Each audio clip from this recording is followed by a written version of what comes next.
여러분들이 너무나 잘 아시고 어려서부터 애우고 묵상했던 그런 말씀일 거라고 생각합니다. 시편 1편 말씀입니다. 제목은 복 있는 사람은 누구인가? 복 있는 사람은 누구인가? 제가 이제 본문에 들어가기 앞서서 여러분들이 너무나 잘 아시겠지만 시편 개관에 대해서 살짝 설명을 하고 넘어가도록 하겠습니다. 우리가 구약의 이런 책들은 인간을 향한 하나님의 말씀이라고 받아들이거든요. 하나님께서 인간을 향해서 주신 말씀이라고 이제 구약의 말씀 책들은 그렇게 이제 우리가 받아들이고 있지만 시편은 하나님을 향한 인간의 목소리예요. 그러니까 구약은 하나님께서 인간들을 향해서 주신 말씀이라면 시편은 하나님을 향한 인간의 목소리를 이렇게 올려드리는 것으로 저희가 이제 그렇게 시편은 알려져 있는데, 그럼에도 불구하고 시편의 중심에는 하나님이 있습니다. 하나님이 여전히 있습니다.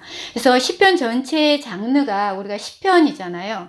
장르가 시이면서 악보 없는 찬송가이고, 그리고 또 기도라고 불리면서 유대교와 기독교 예배의 이런 그 찬양에 있어서 독보적인 책이 시편입니다. 그래서 시편은 히브리어로 테일림이라고 하거든요. 그거는 찬송가라는 뜻이에요. 시편 자체가. 그리고 헬라어에는 이렇게 이런 현악기 반주에 맞추어서 노래한다는 뜻으로 푸살모이라고 하는데, 이것도 찬미가라는 뜻입니다. 그리고 오늘날, 그래서 이제 이런 것들이 오늘날 시편에 이렇게 쌈이라고 하는 그 기원이 되는 거거든요. 그래서 우리가 시편을 보면 시편의 절반가량은 다윗이 쓴 거예요.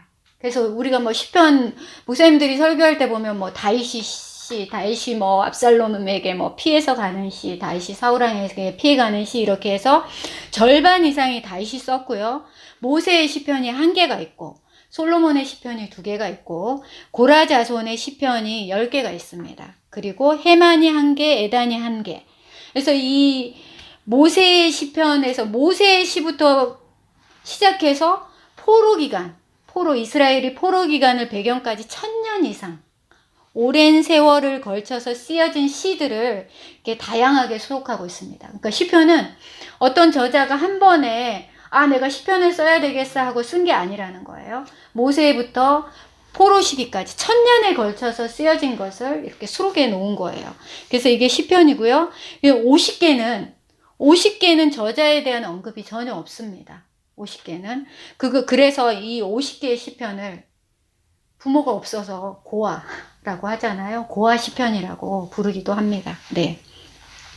그리고 이 시편은 여러분이 시편을 읽다 보면 1장 맨 위에도 보면 제1권이라고 쓰여져 있잖아요. 그래서 시편은 이렇게 5권으로 쓰여져 있습니다.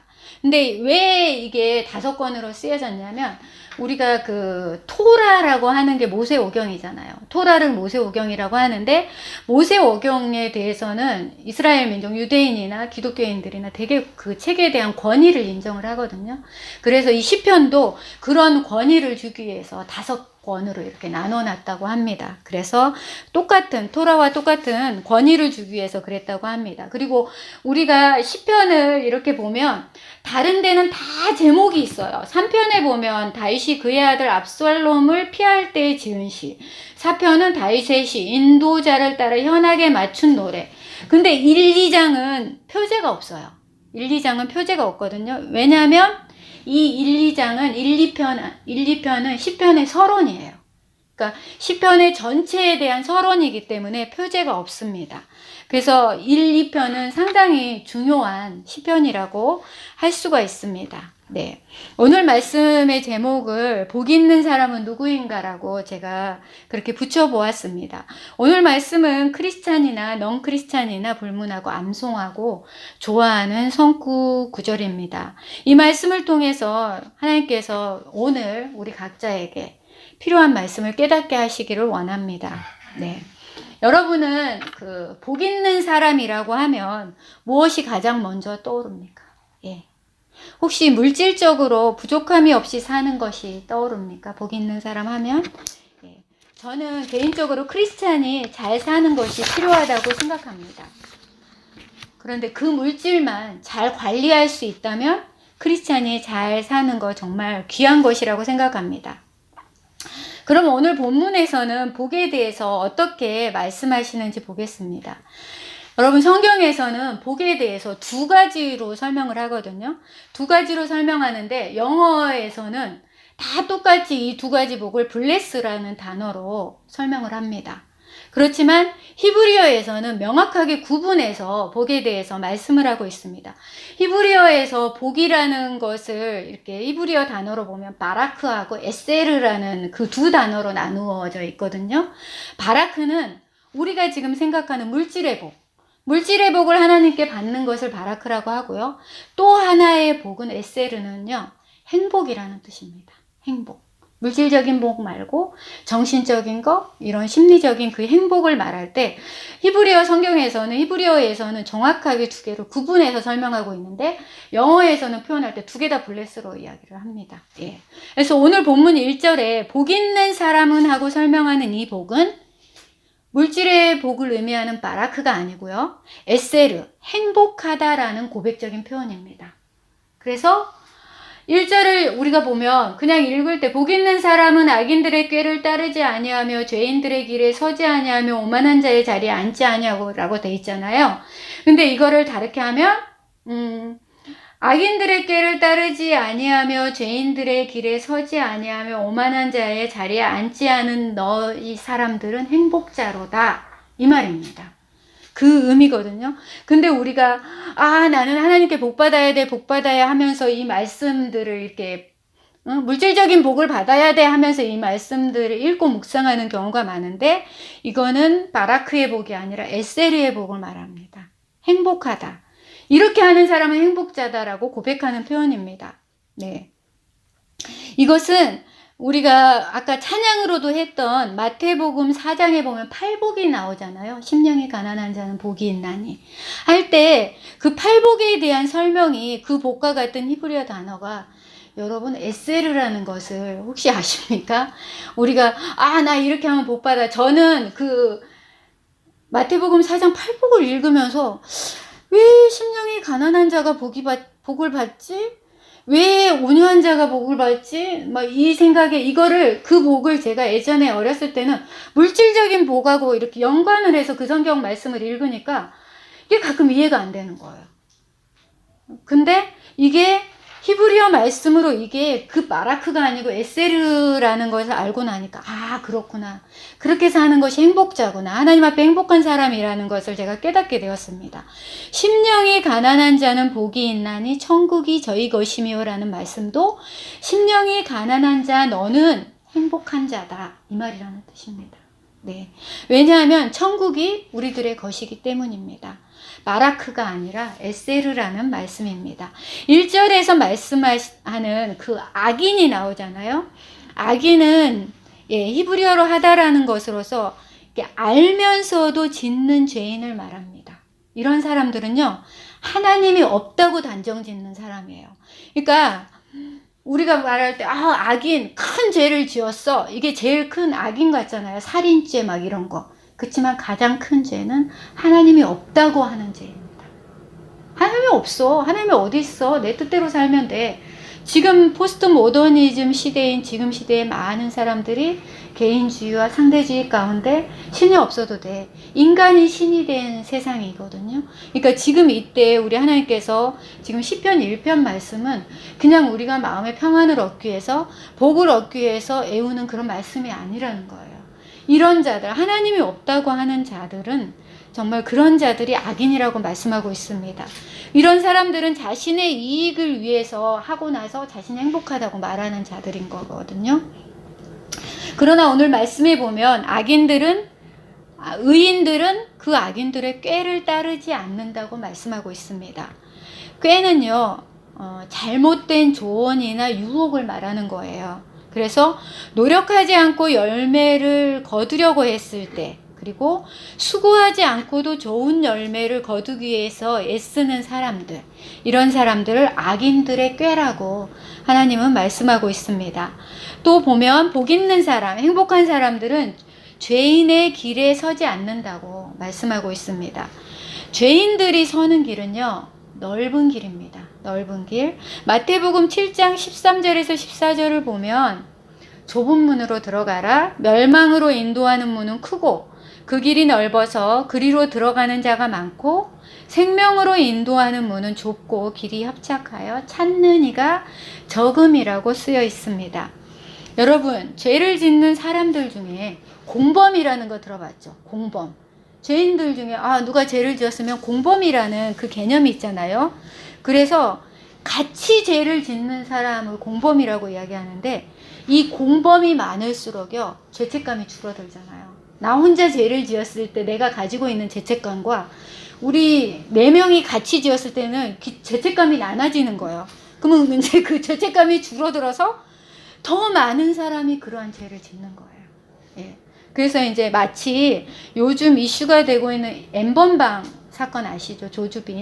조주빈이나 그 붓다, 그리고 거기에 연루된 그 공무원들을 보면 알 수 있어요. 혼자 했으면 이렇게까지 못했을 거예요.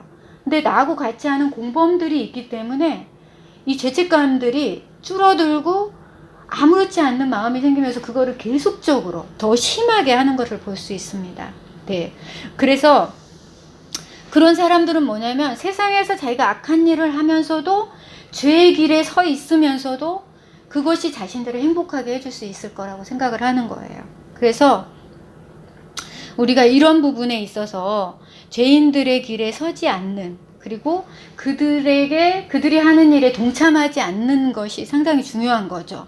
오늘 말씀에 또 보니까 오만한 자의 자리에 앉지 않는다고 합니다.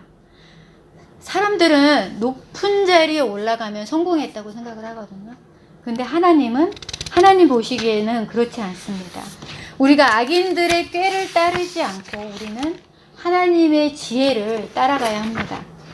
마태복음 4장에 예수님께서 이제 공생애를 끝내고 이제 공생애를 시작하기 전에 광야에서 이제 40일 동안 금식을 하시잖아요. 그럼 엄청 줄이시고 했을 거 아니에요. 근데 그때 이제 마귀가 찾아오는 거예요. 힘들고 어려울 때.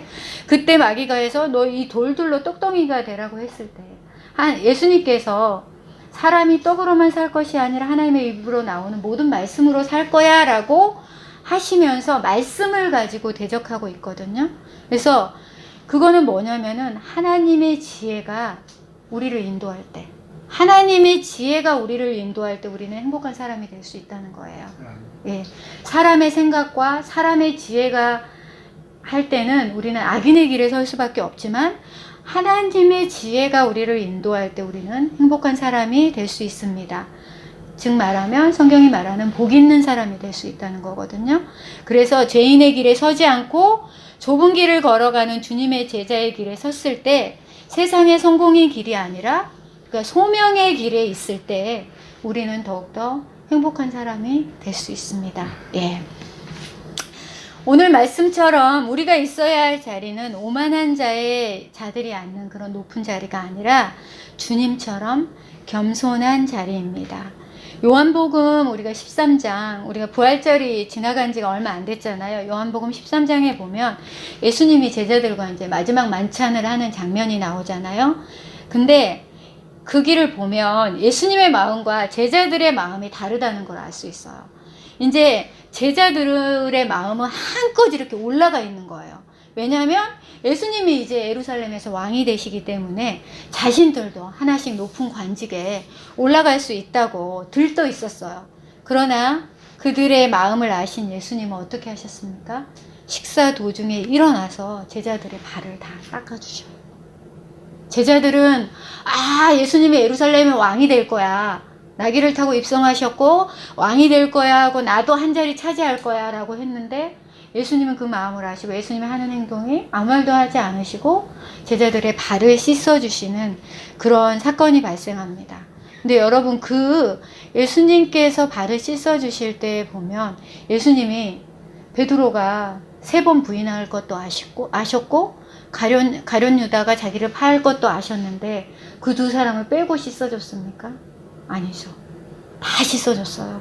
가룟 유다의 발도 씻어주고 베드로의 발도 씻어주셨어요. 네.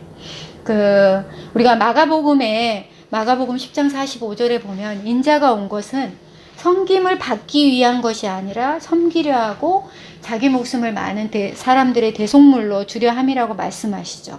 이게 마가복음 전체의 핵심 말씀이거든요.